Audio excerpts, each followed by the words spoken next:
Hello, everyone. We are live. So let's go ahead and get this party started.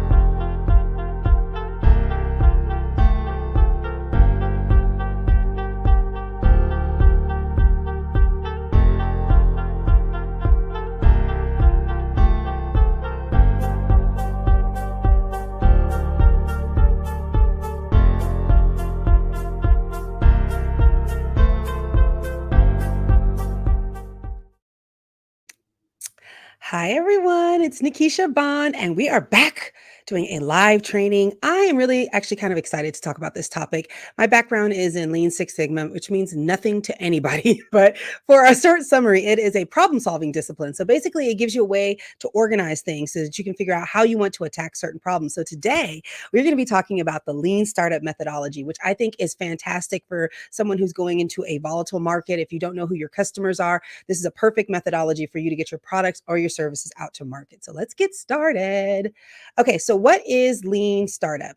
So it's a scientific approach to developing a scalable and viable business model in the face of volatility and uncertainty, because it's all about customer development. It's going to have the market tell you what to build. So this is a really fun fact. So why do 90 to 95% of companies fail when they launch a new product? Because they have this idea that, like, if I build it, they will come. Okay, well, they'll come if they like it. They fall in love with the concept and they're never able to validate their ideas. So they basically have this great concept. They want to bring it out to market and they never test to see if anybody would actually want to buy it. So the lean startup methodology really, and the reason, and why do they do that? Because it's so risky. You don't know. It's always changing. We have AI, we have so much technology that's happening. You never know what the market is going to hold. So the reason why I love this methodology is because it uses validated learning. So basically, you're going to build it, you're going to measure how it performs, and you're going to learn from that. So you go in with the premise: if we do X, then our number or Y or our percentage, it will exhibit X behavior. So we kind of come in with the hypothesis. I think that if we build this particular product, the customers will respond in this way. And the reason why that's important is because you don't necessarily know how the customers are going to respond, right? So you want to make sure that you have something built in so that you can get that feedback. And you don't want to spend so much time on building this huge product without knowing how the customer is going to respond to it. So if you're just starting out, where do you want to go? You want to start with learn, because you want to figure out who is your target market, who's going to give you money for your product or your service, who's going to actually pay you. That's what you're really trying to figure out. So let's go through this step by step, okay? So what do we need? First, you need to create a minimum viable product, which we call an MVP. Basically, an outline, a prototype, something that you can take out and test to see whether or not clients would like it. A good friend of mine, she's a vegan chef, and when she first started off, all she did was just start selling her food to her coworkers, right? Like, hey, I got this. I'm bringing this in. What do you guys think? And getting their feedback before she even started a business, before she ever had any money, before she ever had any clients. She was taking her product out to market to see what people thought about it. They would give her feedback. Some people would say, hey, can you meal prep for me? Or hey, where are you guys going to be located? And through that validated learning process, she was able to figure out what type of a customer she was going after and what type of business she needed to build around supporting that particular customer. So the goal too is that we want to have speed and continuous improvement based on market feedback. You don't want to just sit into your hole and think that you know what the customers want. No, you want to get the product in front of them. You want to get their feedback and you want to take it back in house, fix it so that you can then go and build the product that the client wants and then take it back out to market, get their feedback again. And then the cycle repeats. And then eventually you're going to keep taking it out to market, taking it out to market, taking it out to the market. And then the feedback is no longer going to be like, hey, I think you should do this, or, oh, I think you should change that. It's going to be like, can I buy this? Can I buy some more? And that's when you start to grow and scale your business. So one of the things that validated learning does is that you abandon your plans when you find out things aren't working. I think one of the worst things that can happen to people is that they will stick on a product even though they know it's not working. If you keep going out to market and the customers don't want to buy it and everyone's, I'm not interested, I'm not interested, that is valuable feedback. You have to take that into consideration, even though you might love it. It might be the best thing ever. But if the client isn't going to pay for it, do you want to keep going after it? I don't think so.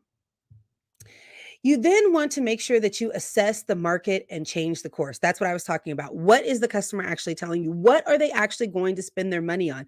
You know, this was a really interesting fact that I found out about Instagram. Hold on. I don't even have any water in there. They didn't start off as Instagram as you see them today. They started off as some other type of company, but what they found was that the users were going in and just kind of looking at the pictures, and everybody was just fascinated with the picture function. And so that's where they spent all of their time. So then Instagram was like, why don't we just strip away all this other stuff and focus on the picture function? And thus, Instagram of today. And so that's where this whole validated learning, the lean startup methodology comes in. Is kind of like we have an idea. Instagram had an idea, but what customers really responded to was one particular item within that idea. And so then they doubled down and optimized on that. And that's exactly what you want to do. And so the customer development cycle, let me make this a little bigger so I can read it, is discovery, validation, creation, and company building optimization. So basically, we are discovering what the customer wants. This is what we think you want. Do you like it? And we're validating that. We're validating that we have something that the customer actually wants. And then through that, we're creating it. And now we're creating it. And now once we have something that the customer wants, they've proven that they're willing to pay for it. Now you want to go ahead and optimize. That's the best time to really grow your business, when you know you have something that the customer is willing to pay for. So that has been a very quick, brief overview of the lean startup methodology. I think it is such a powerful strategy if you're trying to start your business in an unknown environment, especially with the internet now, guys.